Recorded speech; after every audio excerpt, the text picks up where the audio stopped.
Welcome back to Ontario, back in my backyard. And it's only my backyard for another 2 months, which I'll share in this contemplation video. Welcome to Gene Key 33. The question this Gene Key asks, as I wave away mosquitoes, is to what degree do you prioritize your inner life? What's going on in here? I love this quote from Richard Rudd in this Gene Key. If we don't prioritize the inner life, our lives are really unlived and unloved. The shadow of forgetting, the gift of mindfulness, and the Siddhi of Revelation. Let's dive in. Forgetting is all about forgetting who you really are. And also it's about forgetting to pause and to take time to reflect on where you've been, who you've been, in order to allow more presence and wisdom into your life. But often in the forgetting, in the shadow frequency, we do not make time to reflect, and we do not take time or prioritize the inner world and what it is that we're really feeling and what our real true needs are in creating boundaries or listening to our intuition, or whatever ways it is that we need to take care of our inner world. And reflection is such a big part of that. And it's so interesting to contemplate this, because when I landed back here, back home, what has been my home, I immediately, the priority was to reflect. I opened up my journals, and I also watched back all of my contemplation videos, the one right up into the last one that I created here, which was about wormholes and miracles.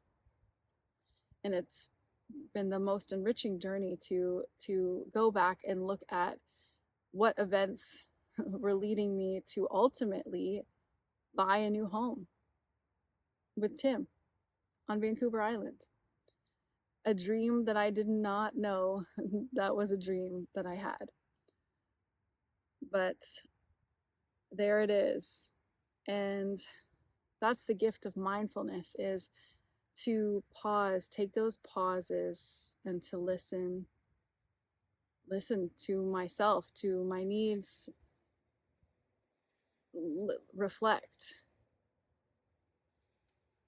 And that reflection offers profound perspective and wisdom and clues to, where and how we are being pulled to ultimately live in the deepest resonance and the deepest coherence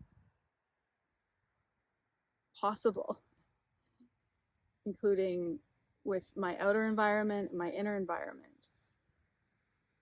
So I love what Richard Rudd says about, I'm just looking at my notes here,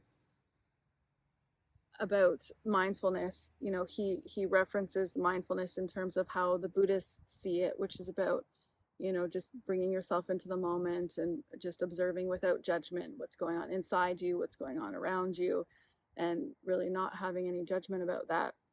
And he offers this other version of mindfulness, which is about using the power of our active imagination and looking back in the past, reflecting on the past, yes, to the mistakes so that we can, learn from them and see how far we've come, but also looking back into the past for all the wonderful memories and all the amazing feelings, laughter, connection, joy we've experienced, and really anchoring that and bringing that into ourselves.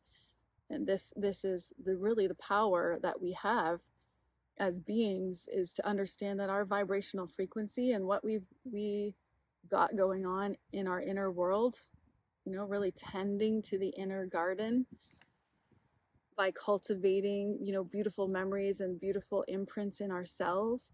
This vibration is actually what creates our world. In the shadow, we forget that we are that powerful, and we give our power away all over the place. And we get caught up in the mundane monotony of life, and we forget the magic in the mindful moments. And yeah, it's really about allowing ourselves to savor all the sweetness. And through this gift of mindfulness, we begin to practice presence, pure awareness that we are. We relish the gaps in life versus being uncomfortable in them, which we can be uncomfortable in the gaps and in the pauses and in the silence, in the shadow. In the shadow, you know, we might not even see the benefit to meditation, and it might be such a challenge because we can't slow our mind down. We can't create pauses between our thoughts. I certainly know that's where I was when I first sat down to meditate. And then over the years, I began to teach meditation 101. This is many years ago now. I think people understand the importance of meditation now, but the biggest thing you hear from people who are opposed to meditation is that they don't have the time and that they're not good at it because their thoughts are going like crazy. And those are the folks who actually need it the most. But it is uncomfortable in the beginning to be in those pauses and to reflect on how we've been being, and how that might be incoherent to our true frequency and our true selves. So in taking the time to be present, to include reflection in our daily practice. For me, it's a daily practice, and it has been since I was a little one. We will never reach the higher frequencies, the Siddhic level, and experience revelations, because revelations are only born from silence.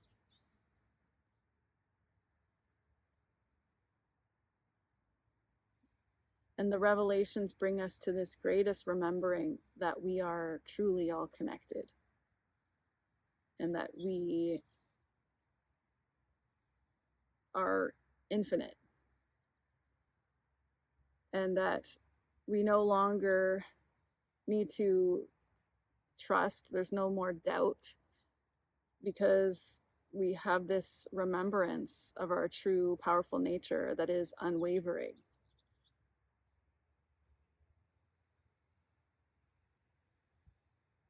I used to have this saying when I was really, starting to at least intellectually understand this concept of being one, and that our vibrational frequency was really important.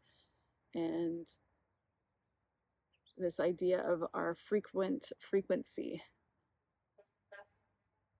What is your frequent frequency? If it's, rushing around, not making time or space to tune inside and tend to the inner garden, our frequency might be, we might be oblivious to really how we really feel. We might be numb to how it is we really feel. And yeah, making a priority to tend to the inner garden, to pause and be present. It's what this gene key, it really is all about for me. And I just I love to share these gene keys. Gene keys are about, for anybody who's new, embracing our higher purpose. And through Richard Rudd's lens of purpose, which I love, is not what we do, but who we're being. And going on this journey 2 months ago, leaving my home to go to Europe spontaneously, which felt like a pilgrimage, it felt like it was lifetimes, and to ultimately be led to purchasing a home has been pure magic. And I love reflecting on it and where I've been, and I'd love to continue sharing these gene key contemplations with you. Thank you so much for your comments and sharing whatever you feel called to share. I look forward to seeing you in the next video.